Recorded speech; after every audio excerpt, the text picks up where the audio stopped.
یا قوم ادخلوا الارض المقدسۃ التی کتب اللہ لکم، اے میری قوم اس پاک زمین میں داخل ہو جاؤ جو اللہ نے تمہارے لیے لکھی ہے، ولا ترتدوا علی ادبارکم، اور پیچھے نہ پلٹو، فتنقلبوا خاسرین، کے نقصان پر پلٹو گے۔ حضرت موسیٰ علیہ السلام نے اپنی قوم کو اللہ کی نعمتیں یاد دلانے کے بعد ان کو اپنے دشمنوں پر جہاد کے لیے نکلنے کا حکم دیا اور فرمایا، اے میری قوم ارض مقدسہ میں داخل ہو جاؤ، پاک زمین میں داخل ہو جاؤ۔ پاک زمین سے مراد بیت المقدس ہے اور اس کے ارد گرد کی زمین ہے۔ اس زمین کو مقدس اور پاک اس لیے کہا گیا کہ وہ انبیاء کی مسکن ہے، انبیاء نے یہاں پر سکونت اختیار کی۔ اس سے معلوم ہوا کہ انبیاء کی سکونت سے زمینوں کو بھی شرف حاصل ہوتا ہے۔ حضرت کلبی سے منقول ہے کہ حضرت ابراہیم علیہ السلام کوہ لبنان پر چڑھے تو آپ سے کہا گیا، دیکھیے جہاں تک آپ کی نظر پہنچے وہ جگہ مقدس ہے اور آپ کی اولاد کی وہ میراث ہے، آپ کی اولاد اس کی مالک ہوگی۔ یہ سرزمین کوہ طور اور اس کے ارد گرد کی سرزمین تھی۔ ایک قول یہ ہے کہ پورے ملک شام پر آپ کی نگاہ پہنچی، پوری سرزمین کو مقدس بنایا گیا۔ قالوا یا موسیٰ، وہ بولے اے موسیٰ، ان فیہا قوما جبارین، اس میں تو بڑے زبردست لوگ ہیں، بڑے ظالم لوگ ہیں، بڑے لمبے چوڑے ہیں، بہت طاقتور ہیں۔ وَإِنَّا لَن نَّدْخُلَهَا حَتَّى يَخْرُجُوا مِنْهَا، اور ہم اس میں ہرگز داخل نہ ہوں گے جب تک وہ وہاں سے نہ نکل جائیں۔ فَإِن يَخْرُجُوا مِنْهَا فَإِنَّا دَاخِلُونَ، ہاں وہ وہاں سے نکل جائیں تو ہم وہاں جائیں گے۔ جیسا کہ آپ پچھلے رکوع میں سن چکے کہ 12 سرداروں کو بھیجا تھا حالات معلوم کرنے کے لیے، اور فرمایا تھا کہ قوم کو مت بتانا، پہلے مجھے بتانا، اور جس بات کی میں اجازت دوں وہ بات قوم کو بتانا۔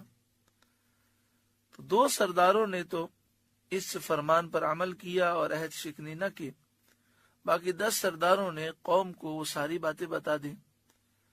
اس طرح قوم کے دل میں خوف بیٹھ گیا، تو اس خوف کی وجہ سے انہوں نے کہا، اے موسیٰ ہم جنگ نہیں کریں گے، ہم اس بستی میں داخل نہیں ہوں گے، پہلے ان کو نکالیں پھر ہم داخل ہوں گے۔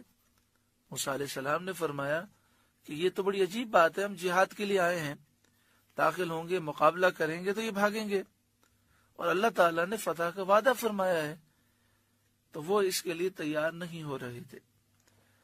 قال رجلان من الذین یخافون، 2 مرد کہ اللہ سے ڈرنے والوں میں سے تھے، یعنی حضرت کالب بن یوقنا اور یوشع بن نون، جنہیں حضرت موسیٰ علیہ السلام نے بھیجا تھا، اور یہ 12 کے ساتھ گئے تھے، لیکن واپس آ کر انہوں نے اپنی قوم کو کوئی بات نہ بتائی، بلکہ موسیٰ علیہ السلام ہی کی بارگاہ میں ساری باتیں عرض کیں۔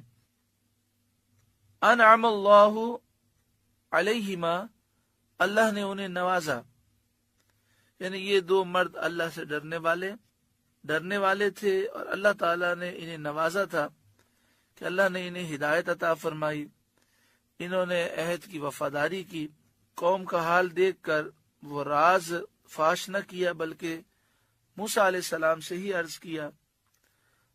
اور ابھی آپ سن چکے باقی سرداروں نے تو یہ راز فاش کر دیا اور قوم کو ساری باتیں بتا کر قوم کو ڈرا دیا۔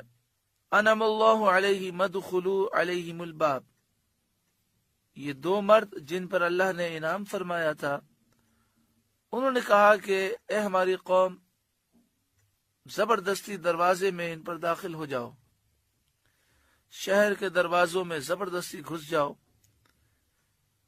تمہارا کام داخل ہونا ہے، داخل ہوگے تو فوراً مدد آ جائے گی۔ فَإِذَا دَخَلْتُمُوهُ فَإِنَّكُمْ غَالِبُونَ، اگر تم دروازے میں داخل ہو گئے تو تمہارا ہی غلبہ ہے، کیونکہ اللہ تعالیٰ نے مدد کا وعدہ کیا ہے اور اس کا وعدہ ضرور پورا ہوگا۔